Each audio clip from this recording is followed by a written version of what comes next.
Plaintiff Barbie Walls was roommates with a defendant, and she claims once the defendant had gastric bypass surgery, she became addicted to online dating. Barbie's suing her former friend for loans, bills, and lost wages. Defendant Natasha Davidson admits that she lost 185 pounds after gastric bypass, and she says that Barbie confessed that she was jealous of Natasha's weight loss. Natasha's countersuing for the balance due on a car. Start with you. Well, the reason why we're here today is because I made the mistake of letting an old friend back into my life, Your Honor. I met Tasha back in 2003 when we worked together, and she moved into my apartment at that time. We had some riffraff between us because of some ex-boyfriends at the time, lost contact for a little while, and met back up in the last summer of 2010. Started talking. Tasha was having some financial problems and was not very happy with her living arrangements in Kokomo at the time. And so I told her, I was like, well, Tasha, you could probably start staying here if you wanted to. This was in October of last year. Her car had broken down, and I have a receipt that I had paid to get her car fixed and loaned her gas money for the week. Let's see it.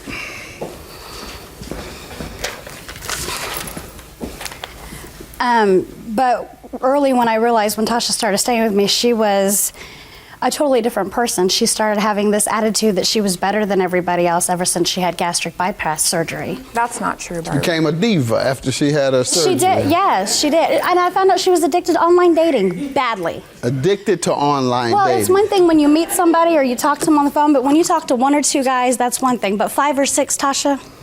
Really, Barbie? Yes. Really? She said she felt 5 times better than she used to about herself. To each their own, but I mean... You're making up for lost time.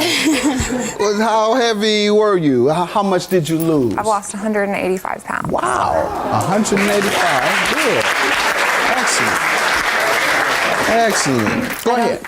And me and Tasha were constantly having arguments because she would start talking to a couple guys in the morning and all of a sudden wanting to bring them over to my house at night, and just having complete strangers that you don't even know and haven't met face to face. That's just Your Honor, exactly. that's not true. Go ahead. You tell me about some of the background regarding you all's relationship. I did meet her in 2003. I lived with her until 2004, whenever I found out she was doing crack cocaine.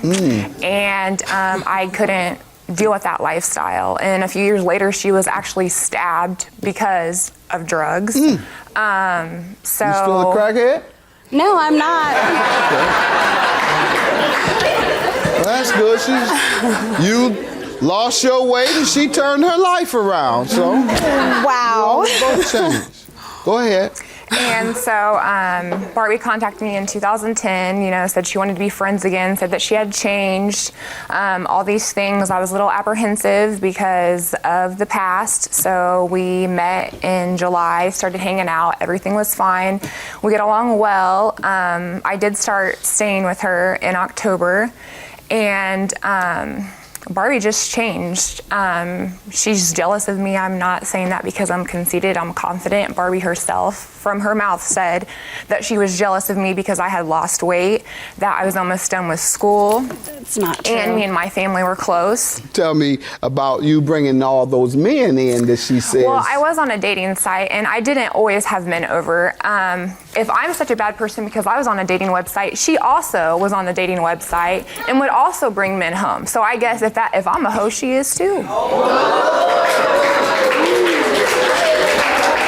I didn't say that.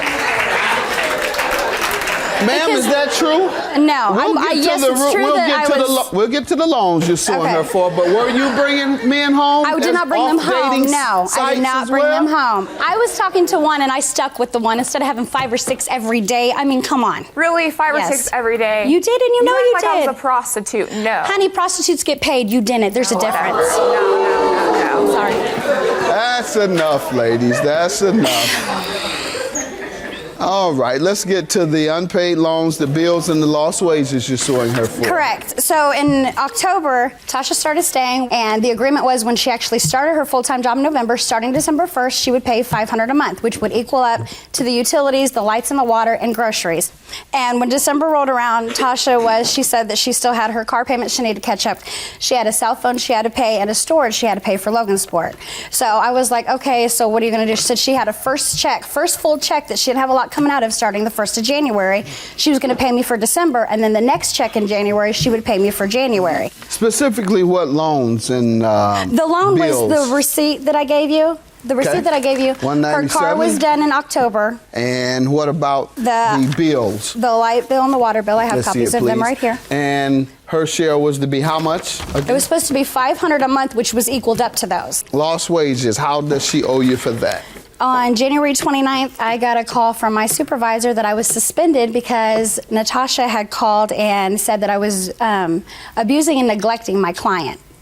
And I've been with that with my client for 3.5 years. I have a statement. I do home health care. Okay. And they suspended me for 2 weeks. I also have on an allegation or what? They had to do pending investigation. When in home health care, if anybody makes any allegations, they have to suspend you and do an investigation. So somebody off the street, one of your enemies, they could, correct, can call in and say, hey, they're neglecting so-and-so, and they'll just suspend you? It's HIPAA because it's health care. You get suspended with pay, though? No, you get suspended while they investigate it until the allegations come back. Without pay? Correct. Do they reimburse you? Do they pay you for the... You're suspended. They have to have somebody else in there, and I wasn't. And I have copies of my check stubs that prior to that of what I was making. Ma'am, let me hear from you. The loans, the bills, and the lost wages. Well, first, Your Honor, in reply to about her not getting paid, any company, you can call anyone and check that if you are accused and they find it not to be true, they reimburse you for being off wages because basically you were off work for no reason. You can call any hospital, any whatever. Yeah, I would assume that as well. But you have to prove that. She has proven that she was suspended. You sound like you're agreeing that she was suspended because of your call. And so the burden is on you now to prove that she was reimbursed. Go ahead. What else you want me to know? In October, she did pay for my car to be repaired. I paid her, I withdrew money, $280 from the ATM. Okay, that was for the car, right? The car. What about the bills? I paid her. I made the mistake of thinking that she was a friend. I was only working part-time. I didn't get money orders. I have my bank statement. How much did you pay her? In total, $845.50. That is so not true. And you say she didn't? No, she did not. Why do you think she's suing you if all these things were paid today? Because Barbie's just unhappy and miserable. I did move out, but I felt like I was living in prison. She controlled the heat. My family couldn't even come over. Her unhappiness caused her to come from Indianapolis here to Chicago, go through all this, and sue you, and that's the only way she could express her unhappiness? Is that what you're saying? Yes, exactly, because she wants everyone else to pay. You have to prove that you've paid these things, and you can't. You have any evidence? Do you have any evidence? I have text messages where What evidence do you have? I have my bank statements. And that indicates what? That show the times that I withdrew money. That doesn't mean you gave it to me. You spent that money on some of them 5 men. I don't know what you spent the money on. That doesn't show you. The bank statements show where I used my card for all the purchases besides whenever I withdrew money. My bank was an hour and a half away and gave to Barbara. But it doesn't say what the money was withdrawn for. And her unpaid bills doesn't mean that I didn't pay her money, Your Honor. What do you have? I have text messages that prove that she was going to, because she said she was going to pay me, but she wasn't going to do it now because her car got repossessed because she failed to pay her car payment. Are you going to move out on me and screw me? This is you. Yes. I planned on sending you money, but not going to happen now because I have my own financial problems. Correct. Ma'am, well, your counterclaim is regarding this car, and is that what you were referring to in this text? Yes. Tell me about this $4,200 you want her to pay Barbie you. knew it was correct. I was behind on my car. I was only working part-time. I was lucky if I was making $650, $700 a month. I got a job in November, but didn't start until December. I didn't even get my first check from them until mid-December. What does it have to do with her and your car? Because I didn't have the money. What did she do? She turned me into my car place. She called my car place because my car place didn't know that they thought I still worked in Lafayette. They didn't know that I was working in Indianapolis. She told them what? Where I worked so they could pick up my car. Which is not true. And had she never called, they would have never repoed your car, huh?